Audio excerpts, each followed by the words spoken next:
और आप देख रहे हैं एक देश एक आवाज़ न्यूज़। मैं बता दूं आपको, शहर में हिंदी जो पढ़ाते हैं प्रदीप सर काफ़ी फेमस हो गए हैं धीरे धीरे, और मैं उनकी कोचिंग पे आया हूं और हम बात करेंगे उनसे कि सर जो आपके यहाँ से जो बच्चे निकले हैं, एक हमें जो जानकारी मिली है जो संविदा शिक्षक वर्ग 1 और 2 में कुछ समय पहले 100% आपका रिजल्ट वहाँ पर रहा है और 100% वहाँ पे जो बच्चे हैं वो चयनित होकर गए हैं। इसके पीछे क्या ऐसा राज है, और सबसे पहले हम जानकारी लेंगे सर से, कितने समय से लगभग आप सर जो टीचिंग है हिंदी की क्लासेस हैं यहाँ पे दे रहे हैं। सर बहुत बहुत स्वागत है सर। नमस्कार आर सर, मैं हिंदी भाई प्रदीप सर क्लासेस से स्वयं प्रदीप सर।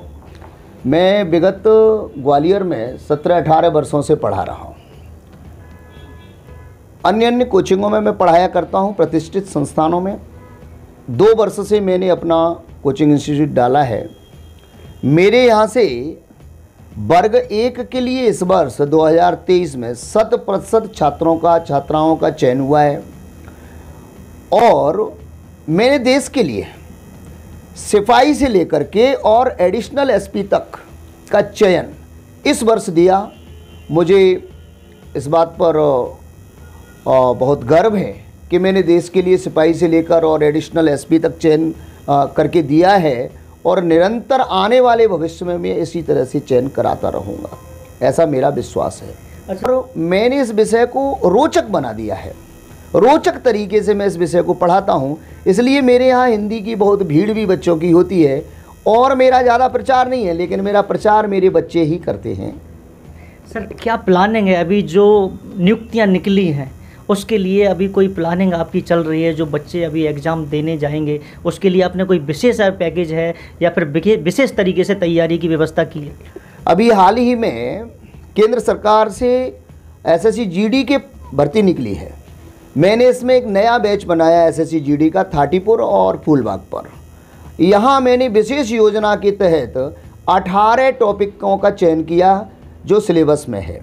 18 टॉपिकों का मैंने यूनिट टेस्ट और सिलेबस के अकॉर्डिंग नोट्स भी तैयार कराए हैं। आज मेरी पहली क्लास थी और पहली क्लास में ही बहुत सारे बच्चे इकट्ठे हुए, बहुत सारे बच्चे संतुष्ट हुए।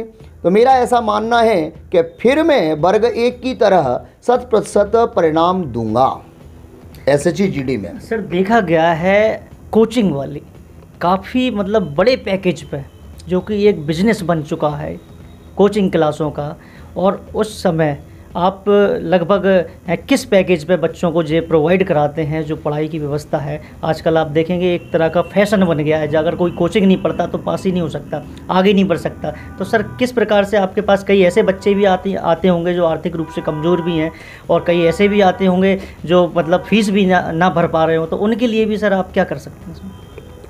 आर्य जी, मैंने फीस को कभी मान्यता नहीं दी। मैंने कभी अपने इंस्टीट्यूट में फ़ीस ज़्यादा नहीं रखी। बहुत कम फीस पर मैं बच्चों को पढ़ाया करता हूं, और जो अत्यंत गरीब छात्र हैं मैं उनसे फ़ीस नहीं लेता। मैं उनकी फ़ीस माफ़ कर देता हूं, या फ़ीस भी लेता हूं तो मैं आधी फ़ीस लेता हूं, न के बराबर, जिससे उसको लगे नहीं कि मैं फ्री पढ़ रहा हूं, तो मैं उसकी फ़ीस भी माफ़ कर दूँ। ऐसा मुझे लगता है कि नहीं, ये दे ही नहीं सकता, तो मैं उससे बिल्कुल फ़ीस नहीं लेता हूँ। सर जो जीडी की अभी जो परीक्षाएँ आ रही हैं, क्या तैयारी है और क्या कहना चाहते हैं जो आपके छात्र हैं उनसे? मैं एसएससी जीडी के लिए पूरी तैयारी में हूँ। मैंने एसएससी जीडी के सिलेबस के अकॉर्डिंग हिंदी के 18 टॉपिक तैयार किए हैं। इन 18 टॉपिकों के मैंने नोट्स तैयार करवाए हैं, और मैंने यूनिट टेस्ट तैयार कर लिए हैं। तो मेरा ऐसा मानना है अगर बच्चा मेरे पास आता है तो वो 100% सफल होके जाएगा, ऐसा मेरा मानना है। इस बार भी 100% रिजल्ट की हम उम्मीद कर सकते हैं आपसे? जी सर, अवश्य। कितनी सीटें लगभग निकालेंगे? मेरे यहाँ जितने बच्चे एडमिशन लेंगे मुझे उम्मीद है कि मैं 100% परिणाम दूंगा, ऐसी मेरी मतलब उम्मीद है। ठीक, थैंक यू।